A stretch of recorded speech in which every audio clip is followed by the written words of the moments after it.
창세기 1장 14절부터 25절까지의 말씀입니다. 우리 한 절씩 교도하여 읽도록 하겠습니다. 하나님이 이르시되 하늘의 궁창에 광명체들이 있어 낮과 밤을 나뉘게 하고 그것들로 징조와 계절과 날과 해를 이루게 하라. 또 광명체들이 하늘의 궁창에 있어 땅을 비추라 하시니 그대로 되니라. 하나님이 두 큰 광채를 만드사 큰 광채로 낮을 주관하게 하시고 작은 광채로 밤을 주관하게 하시며 또 별들을 만드시고 하나님이 그것들을 땅을 비추게 하시며 낮과 밤을 주관하게 하시고 빛과 어둠을 나뉘게 하시니 하나님이 보시기에 좋았더라. 저녁이 되고 아침이 되니 이는 넷째 날이니라. 하나님이 이르시되 물들은 생물을 번성하게 하라. 땅 위에 하늘의 궁창에는 새가 나르라 하시고 하나님이 큰 바다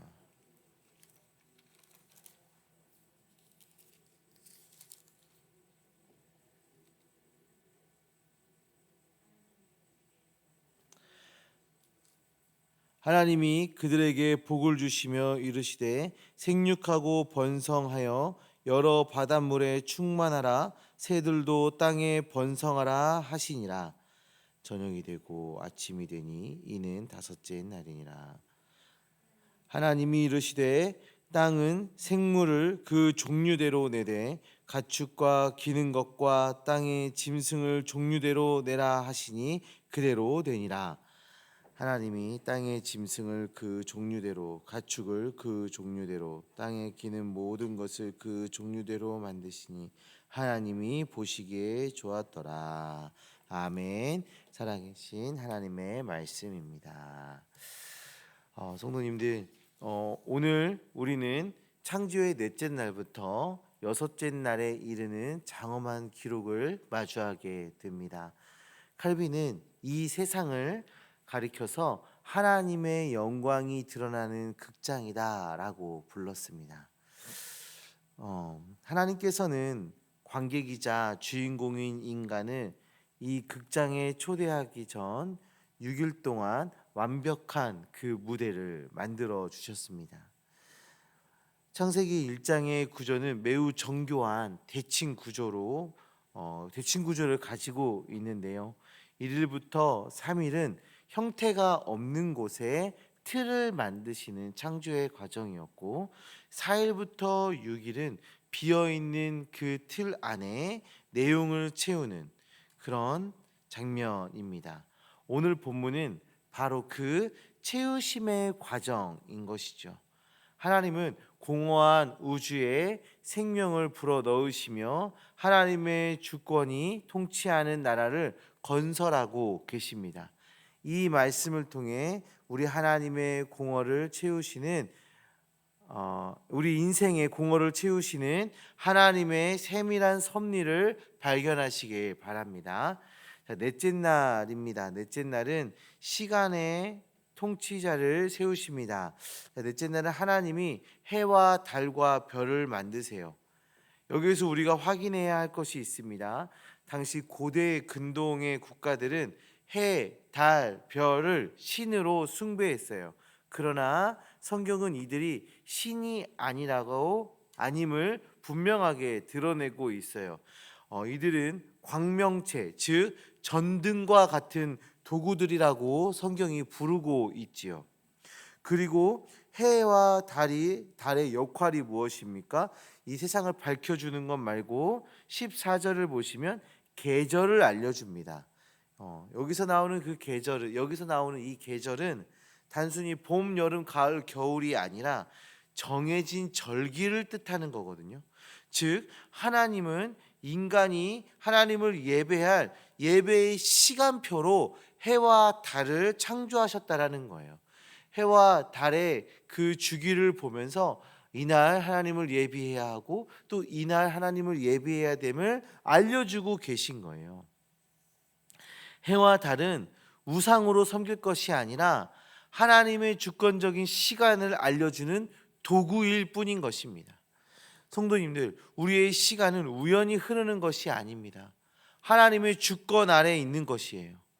해와 달이 하나님의 명령에 따라 뜨고 지듯 우리의 인생의 성세와 때 역시 하나님의 손에 있는 것입니다.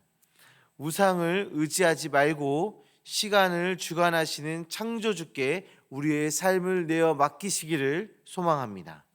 다섯째 날은 하나님은 바다와 하늘을 생명체로 채우고 계십니다. 여기서 우리는 성경 전체에서 처음으로 등장하는 아주 중요한 단어를 마주하게 되는데 22절의 말씀 보시면 복을 주시며입니다. 복을 주시며. 이 복은 단순히 물질적인 풍요를 이야기하는 것이 아니죠. 생식의 능력과 생명력의 부여다라고 설명합니다. 하나님은 피조물이 그저 존재하는 것에 그치지 않고 하나님의 그 생명력을 세상에 가득 퍼뜨리기를 원하고 계셨습니다.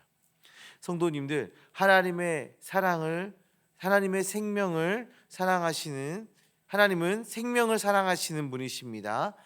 죽음과 허무가 지배하는 이 세상 속에서 그리스도인은 하나님의 복을 받는 존재로서 그 생명을 흘려보내고 번성케 하는 그 사명을 감당해야 하는 것입니다. 하나님의 복을 누리는 성도님들, 그 생명의 복이 번성하도록 복의 통로로 귀히 쓰임 받으시기를 소망합니다.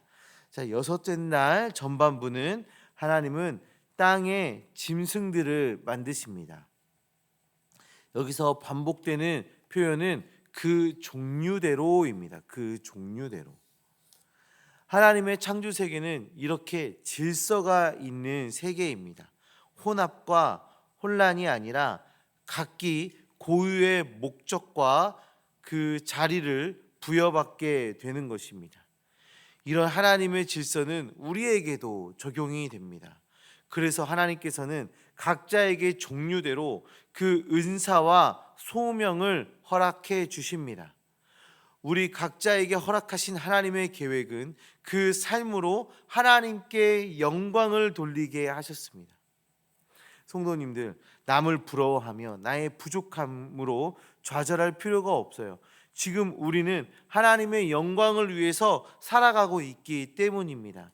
나의 모습이 어떠하든 내가 어느 위치에 서 있든 지금 나의 존재 자체가 하나님의 영광을 위해서 살아가고 있기 때문입니다. 하나님께서 허락하신 사명에 충성을 다하며 하나님께 영광을 드리는 우리 모두가 되기를 소망합니다. 성도님들, 오늘 본문은 그 매 창조의 순간마다 하나님이 보시기에 좋았더라는 찬사로 끝맺고 있습니다. 이 좋았더라라는 말은 도덕적 선함뿐만 아니라 하나님의 계획이 한치의 오차 없이 성취되어졌을 때 터져 나오는 감탄사입니다. 오늘 말씀을 우리의 삶에 이렇게 적용해 보시면 좋겠습니다. 하나님의 주권을 인정하십시오. 첫 번째, 하나님의 주권을 인정하십시오. 해와 달을 만드시고 동물들을 그 종류대로 만드신 하나님은 우리의 인생의 세밀한 부분까지도 이미 계획해 두셨습니다. 내 뜻대로 되지 않는다고 불평하기보다 하나님의 완벽한 설계를 신뢰하며 기다리시기를 소망합니다. 두 번째는 공허를 채우시는 은혜를 구하시길 바랍니다. 하나님은 텅 빈 공간을 그대로 두지 않으시고 생명을 채우셨습니다. 우리 성도님들의 메마른 심령, 그럼 무너진 삶의 현장을 하나님의 은혜로 채워달라고, 하나님의 복으로 채워달라고 기도하시기 바랍니다. 하나님은 충만케 하시는 분이십니다. 세 번째로는 하나님의 그 명령에 순종하는 자 되게 하여 주시옵소서 하고 고백하시기 바랍니다. 짐승과 생물을 번성케 하신 하나님은 이제 그 뒤를 이어 우리 인간이 이 세상을 아름답게 관리하기를 원하고 계십니다. 성도님들, 우리 성도님들의 일터와 삶의 현장 속에 하나님의 질서가 통치하도록 그 하나님의 질서에 순종하며 하나님을 신뢰하며 나아가시기를 소망합니다. 우리는 오늘 창조의 정교한 무대를 보았습니다. 이제 이 무대 위에 사람들이 세워질 차례입니다. 하나님께서 정성껏 준비하신 이 세상에서 매일매일 하나님의 영광을 마음껏 찬양하며 그 생명의 풍성함을 누리는 주님의 모든 자녀들 되시기를 주님의 이름으로 축원합니다. 우리 이 시간 말씀을 기억하며 함께 기도하는 시간 갖도록 하겠습니다. 시간 기도하실 때 하나님의 주권을 인정하게 하여 주시옵소서. 하나님 채우시는 하나님의 은혜를 경험케 하여 주시옵소서. 하나님의 그 명령에 순종하여 하나님의 질서가 이 땅 가운데 임하도록 하나님의 말씀대로 살아내는 우리 되게 하여 주시옵소서. 기도하시기 바랍니다. 또한 각자 기도